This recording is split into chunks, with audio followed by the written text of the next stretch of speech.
Guys, this is Rafa with Rafa Racing again here. Welcome to the channel. I'm here to kind of show you guys my 911R. I originally got this car just as a kind of trying to build goodwill with the local dealership, so that I can just in the future be able to be kind of on the priority list to start getting more cars as they come out. And I've never owned a Porsche, so I wanted to make sure that I got a collectible just to kind of fit the profile of everything that I'm into. And if you know anything about 911R, you know that is one of the most unique pieces that Porsche has. One thing that's really cool about the car is that it came from the manufacturer without the stripes. So standard had the stripes. There's very few that actually elected the package without the stripes. It's just very sweet, like unique, clean, especially with everything that I have now being automatic. Such a tastefully built car. Porsche definitely did a great job in designing this car. I initially wasn't sure whether I would keep the car or if I was gonna try to flip it at some point, but after driving it, I have to keep the car. I got it with about 1,200 miles in it, and I've put in 500 miles or so in the last couple of months. Daily driven it quite a bit. Out of all of my exotics and all the cars that I have, it actually has probably the most space. It looks the smallest, but it actually has quite a bit of storage compared to some of the other cars that I have.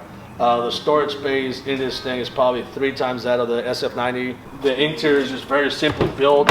The seats are fixed. They don't lean back or anything. It's a big carbon tub. At this point, I think I'm pretty convinced that this guy's a keeper. And another thing that's pretty special about the car is the houndstooth pattern on the seats here. People may find the bucket seats a little bit uncomfortable because they don't have a whole lot of padding. I can see someone potentially complaining about that. I'm used to bucket seats. I'm used to the race setup, and it feels comfortable. I'm a pretty wide, big dude.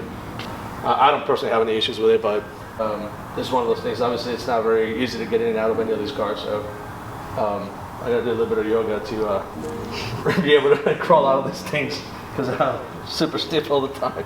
I never grew up with it being a dream car. Like I always knew I wanted to get a Porsche at some point. And then when I saw the car was available, I read into it and watched all kinds of YouTube videos and just kind of realized that this was actually a piece of history and a really iconic car. So I went ahead and just purchased it.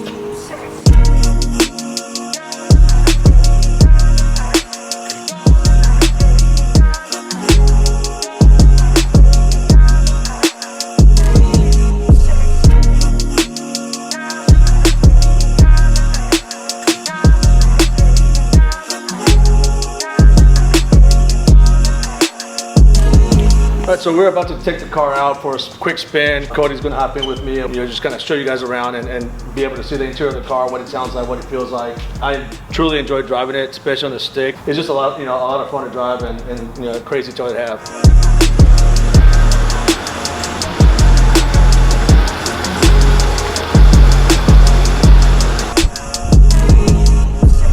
Definitely a different little monster here.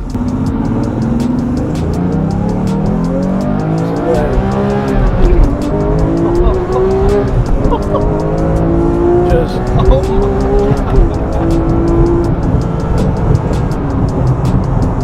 absolute beast, dude, insane. It feels out still in 3rd gear. Like you still feel it. It's just, I love revving it, dropping gears on it. Dude, so fun. Smooth. Yeah, like this is just insane. Like the paddle shift, everything is fun, but there's nothing like that mechanical feel for you yanking that gear around. And obviously this gearbox is just super smooth. The gears just like pop in there. It's just so seamless. So freaking agile. It just screams. I just love the sound of that exhaust.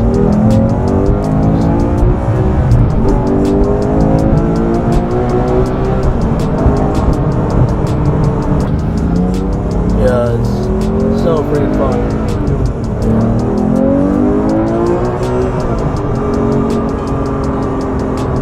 It's one of the things that I actually would be curious to see, like how well would I do around the track with manual transmission, because I'm so used to obviously paddle shifting and having both hands on the wheel the whole time. I mean, I don't know how you feel in the seats. Like I feel secure, super comfortable. Like it's not hard, even though it doesn't have a lot of padding. Yeah. Just the shape of it just kind of grabs your wheel really nice. This has to be like the most dailyable car that you have. It is, yeah. That's why I've been driving it so much. And obviously, even though it's a sick car and it's a beautiful car and it's a collectible, it's very unassuming from the outside, so people don't really know what it is. So you know, unless you run into like someone that really knows the brand, it doesn't really attract all that attention out of it. So it's a lot easier to go places and park, and people need to not freak out about the cars. But there's something about just a manual car that it's crazy.